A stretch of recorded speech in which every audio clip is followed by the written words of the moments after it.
Mi nombre es Joaquín Mercera, teniente segundo de Ingeniería Militar en retiro, y he decidido finalmente comprometer a la escritura los hechos que presencié durante la campaña de 1911 en la región del Chocó, lejos de toda supervisión que pudiera filtrar mis palabras o revertir mis conclusiones. Han pasado 42 años desde entonces. He guardado silencio por deber institucional, por miedo también, si he de ser honesto, y porque reconozco que lo que escribo no encuentra fácil acomodo en la razón de los hombres. Sin embargo, el tiempo me enseña que el silencio no es verdadera lealtad, sino apenas complicidad con el olvido deliberado. La expedición fue ordenada en marzo de ese año por el Ministerio de Guerra. Se nos encargó establecer una ruta de acceso fluvial viable hacia el interior, trazar mapas de precisión técnica y determinar la conveniencia de instalar un puesto militar permanente en la confluencia del río Atrato, con uno de sus afluentes mayores. El proyecto respondía a consideraciones geopolíticas de las que entonces solo comprendía fragmentos: consolidar presencia estatal en un territorio que se suponía disputado, aunque nunca quedó claro contra quién disputábamos. Pero tales consideraciones no eran mi responsabilidad. Yo era ingeniero. Mi tarea consistía en medir, registrar, documentar. Nuestra comitiva estaba compuesta de 8 soldados bajo mi mando, un guía local cuyo nombre he preferido no retener en la memoria, 2 peones contratados en la población más cercana, y el capitán Fernando Holguín, quien ostentaba el mando general. Holguín era un militar de carrera, hombre de 53 años, con un expediente impecable en campañas anteriores.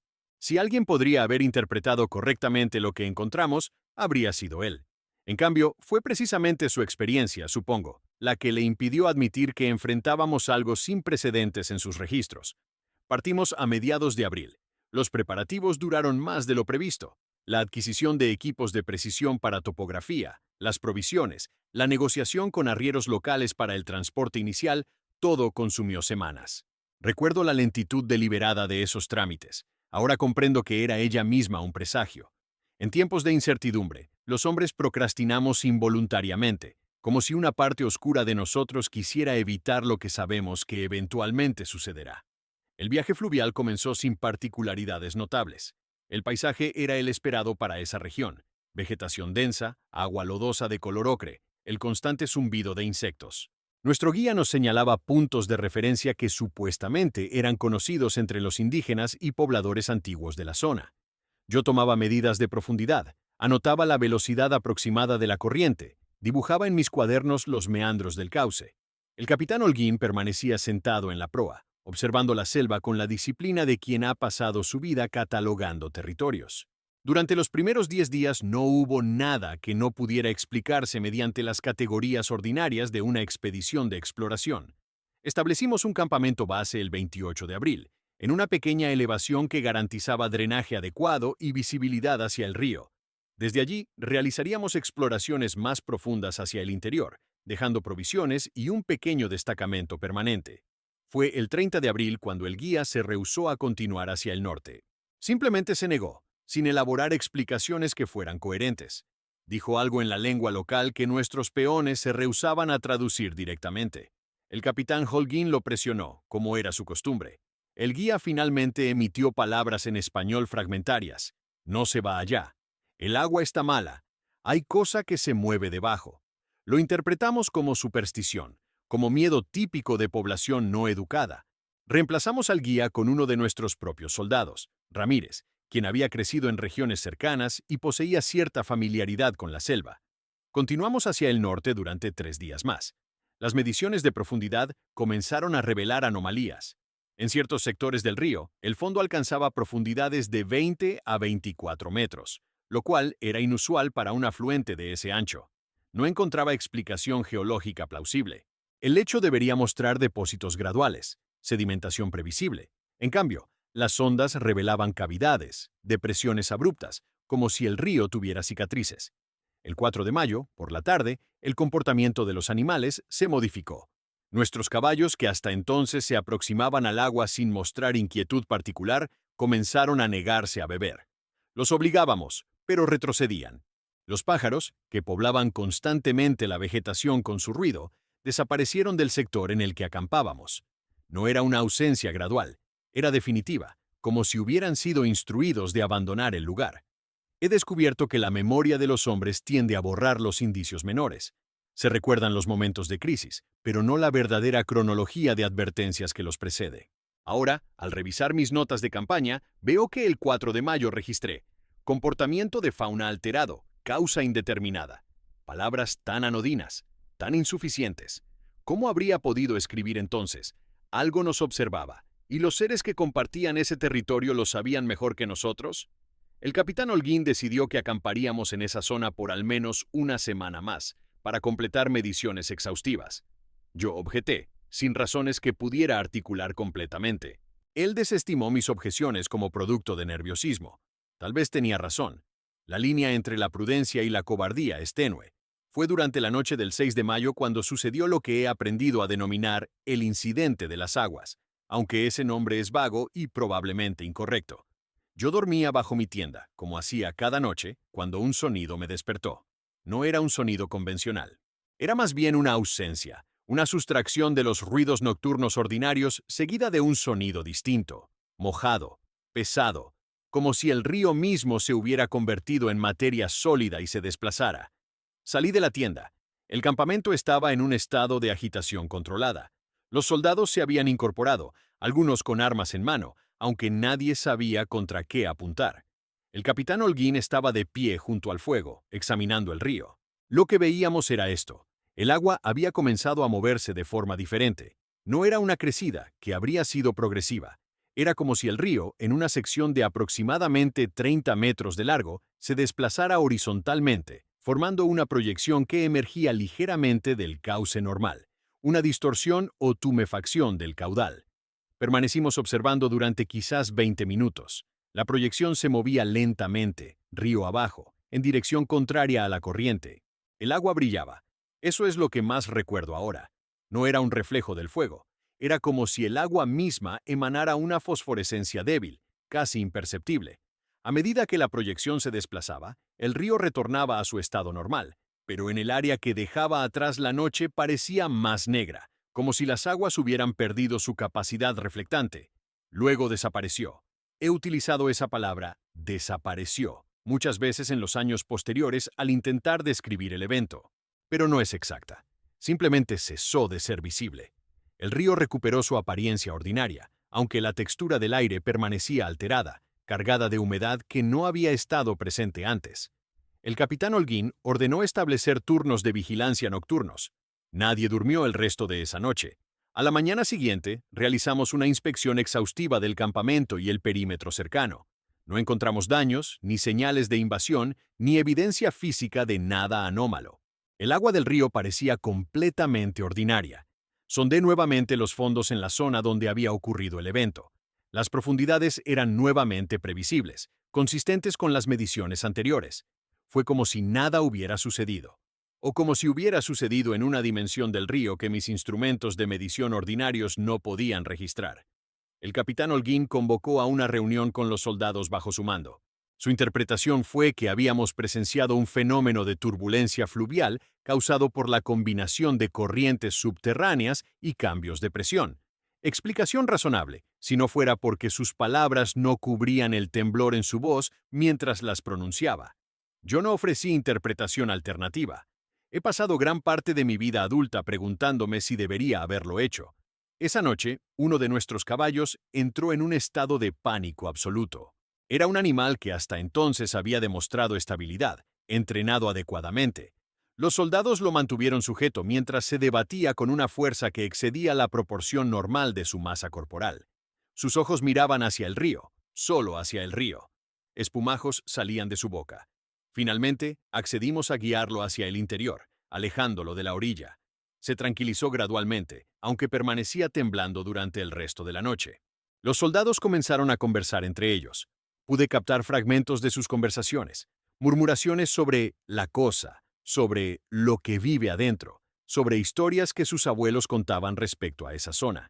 El capitán Holguín fingió no escuchar. Yo también fingí. Fue un acuerdo tácito entre nosotros. Podíamos ignorar lo que los hombres bajo nuestro mando temían si ignorábamos primero nuestro propio miedo. El 8 de mayo, Ramírez desapareció. No fue repentinamente. Lo último que alguien lo vio fue cerca del amanecer, cuando salió del campamento para obtener agua potable de un pequeño arroyo que discurría hacia el este, separado del río principal. Pasaron 2 horas. El capitán Holguín organizó una búsqueda. Encontramos el recipiente de agua que llevaba Ramírez a orillas del arroyo, lleno de agua, como si lo hubiera dejado allí cuidadosamente. No encontramos a Ramírez. La búsqueda se extendió durante todo el día. Los soldados rastrearon por un radio de aproximadamente 2 kilómetros. Nada. Como si el hombre simplemente se hubiera disuelto en el aire de la selva. El capitán Holguín escribió un informe clasificándolo como desaparición accidental por desorientación. No creía sus propias palabras. Podía verlo en sus manos mientras escribía, en cómo presionaba el lápiz contra el papel con una fuerza innecesaria. Esa noche, Ramírez emitió sonidos desde el río. No fue su voz completamente. Era algo que recordaba a su voz, modulada de forma que suena distante explicar. Gritaba su nombre, el nombre de su madre, en un tono que parecía venir del agua misma. Todos lo escuchamos. El capitán Holguín ordenó que nadie respondiera, que nadie siquiera se acercara a la orilla. Permanecimos dentro del campamento, a distancia del fuego, mientras aquello que se servía de la voz de Ramírez continuaba pronunciando nombres y palabras, algunas coherentes, otras simplemente sonidos articulados de forma casi correcta. Duró aproximadamente 3 horas. Luego cesó. Nadie ha podido explicarme satisfactoriamente por qué no abandona el campamento en ese instante. Disponíamos de provisiones suficientes. Podríamos haber retornado hacia el sur en el transcurso de 2 días. La lógica ordinaria indicaba que debería haberse implementado exactamente eso. En cambio, el capitán Holguín anunció que la expedición continuaría, que el objetivo científico y estratégico de nuestra presencia no podía ser comprometido por anomalías aún no explicadas, que el reporte debería reflejar una campaña exitosa en sus términos técnicos. Creo que en ese momento entendí que enfrentábamos una verdad que el sistema institucional al que pertenecíamos no tenía capacidad para absorber. Aceptar lo que estaba ocurriendo requeriría reescribir un conjunto de suposiciones fundamentales sobre la realidad. Era más fácil, para hombres como el capitán Holguín, para hombres como yo, continuar como si estuviéramos cumpliendo una expedición ordinaria. El 10 de mayo, durante el día, realizamos una observación directa que intenté documentar con la máxima precisión técnica posible. Desde mi posición en la orilla del río, mientras tomaba medidas de profundidad en un sector aproximadamente 100 metros aguas arriba del campamento, advertí un movimiento en el agua a aproximadamente 50 metros de distancia. No era la proyección que habíamos observado días antes. Era diferente. Bajo la superficie del agua, a una profundidad que estimé entre 8 y 12 metros, algo se desplazaba. No podía ver su forma. El agua turbia impedía toda visualización clara. Pero la perturbación que generaba en el agua era inconfundible. Algo masivo. Algo que se movía con inteligencia deliberada, como si navegara, como si buscara. Me quedé inmóvil. Los movimientos continuaron durante aproximadamente 5 minutos. Luego la perturbación se alejó hacia el norte, en dirección a las profundidades que mis sondas habían revelado anteriormente. Permanecí allí durante al menos una hora adicional, a la espera de que retornara. No lo hizo.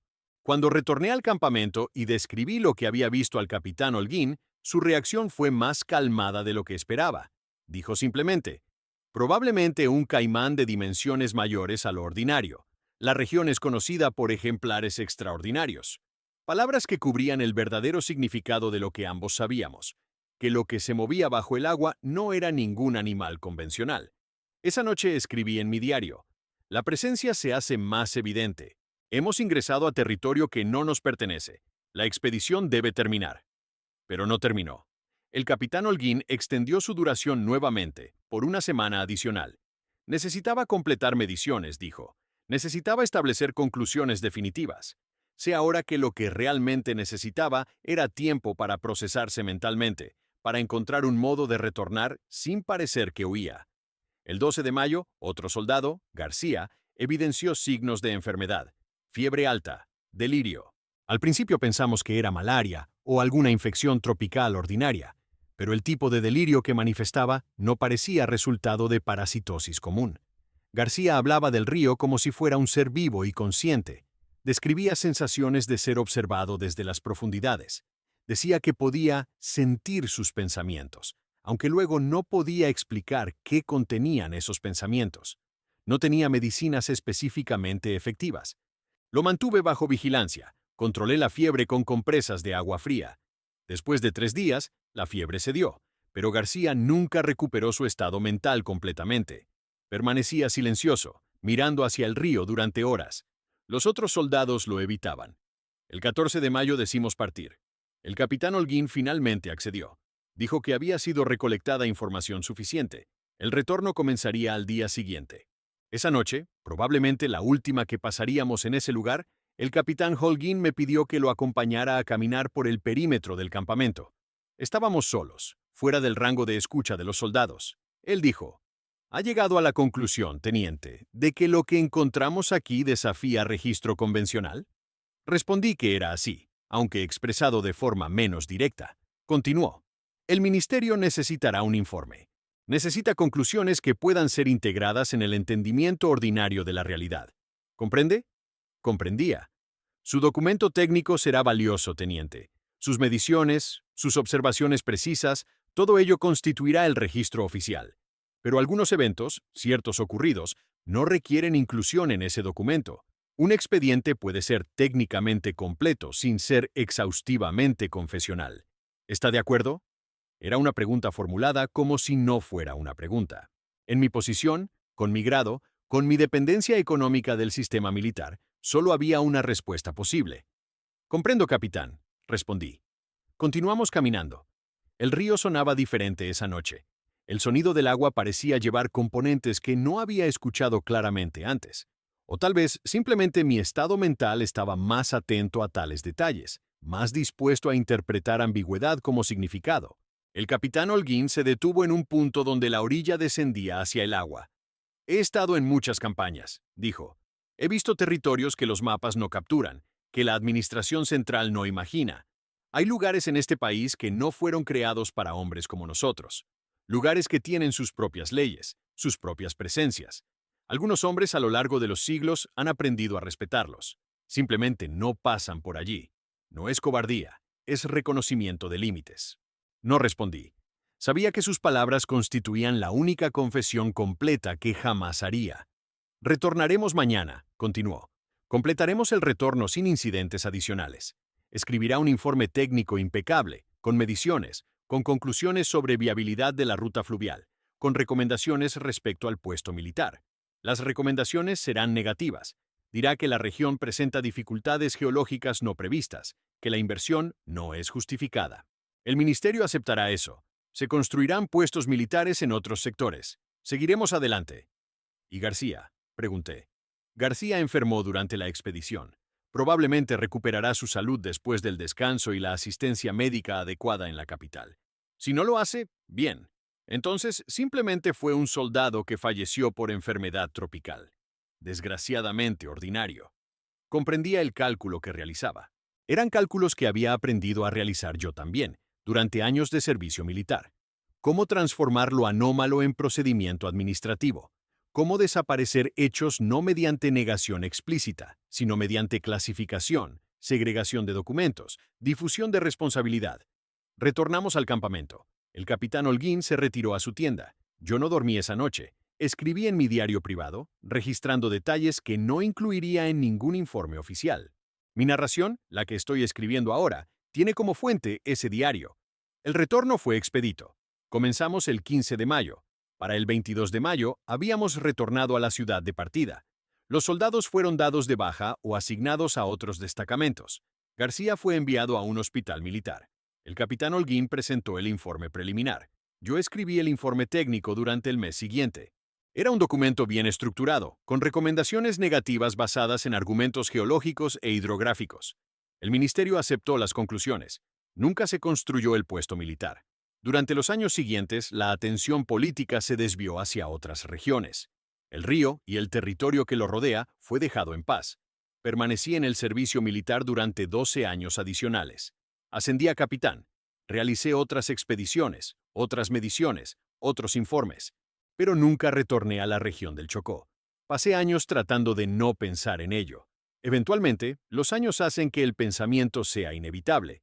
Cuando me retiré, el dolor de articulaciones, los problemas respiratorios que desarrollé en ese clima, todas las degeneraciones ordinarias de la edad No conseguían competir con el peso de la verdad no expresada que cargaba. García sobrevivió a la enfermedad, pero pasó el resto de su vida en un asilo para veteranos con desorden mental. Visité la institución una vez, años después. Él no me reconoció. Simplemente miraba hacia las ventanas, hacia la dirección que correspondía al sur, como si supiera dónde estaba el río, aunque estuviéramos a cientos de kilómetros de distancia.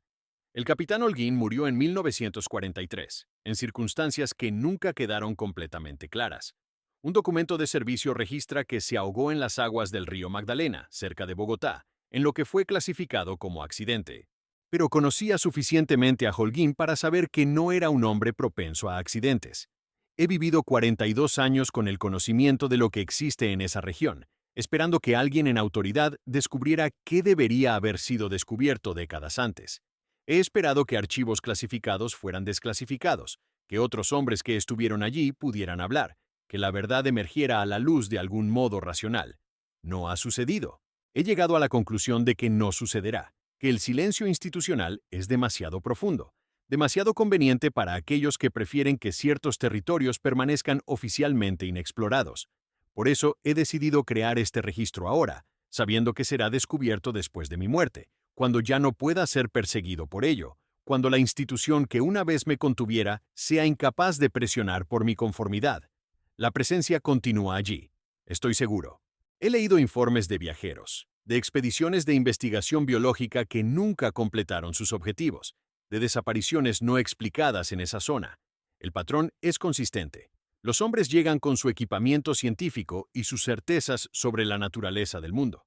La presencia se manifiesta, y luego o bien los hombres huyen, o bien desaparecen, o bien regresan transformados de maneras que no pueden ser articuladas en términos de la experiencia ordinaria. No sé qué es. He pasado mi vida adulta sin saber qué es. Sé que no es monstruo, no en el sentido de que esa palabra es comprendida por hombres ordinarios. Sé que es inteligente. Sé que es capaz de manifestarse de múltiples maneras, que su true forma, si es que posee una forma única, permanece invisible. Sé que respeta límites, de alguna forma. No ha abandonado voluntariamente su territorio, no ha buscado expandir su dominio. Simplemente ha permanecido allí, bajo el agua, en las profundidades que mis sondas podrían detectar, pero no podían medir verdaderamente. Sé que la razón que el capitán Holguín nos dio para no retornar fue exacta. Hay lugares en este territorio que no fueron creados para hombres como nosotros. Y la lección que debería haber aprendido entonces, y que aprendí solo décadas después, fue que el reconocimiento de tales límites no es un fracaso. Es la única forma de sabiduría que realmente importa. Este registro no fue el único documento que se generó respecto a ese acontecimiento. He sabido, a través de conversaciones indirectas, de cartas que nunca fueron oficialmente presentadas, de anotaciones en diarios de otros expedicionarios que permanecen en archivos que pocos se atreven a revisar completamente. La verdad dispersa en instituciones burocráticas, en depósitos de documentos clasificados que ya no requieren clasificación, pero tampoco son plenamente revelados. Algunos hombres, en sus últimos años, han considerado hablar. Pocos lo han hecho. El silencio es demasiado cómodo, demasiado profundo. He decidido romper ese silencio, sabiendo que las palabras que escribo no cambiarán nada. El territorio permanecerá donde está. La presencia permanecerá donde está. Los hombres continuarán siendo hombres, con su necesidad de cartografiar, de poseer, de transformar en conocimiento ordinario todo aquello que encuentran. Pero al menos existirá este documento. Existirá la posibilidad de que alguien, algún día, reconozca que no toda la historia ha sido contada, que los archivos no son completos, que bajo la documentación oficial existe otra capa de verdad aguardando. Es lo único que un hombre como yo puede hacer. Es, supongo, suficiente.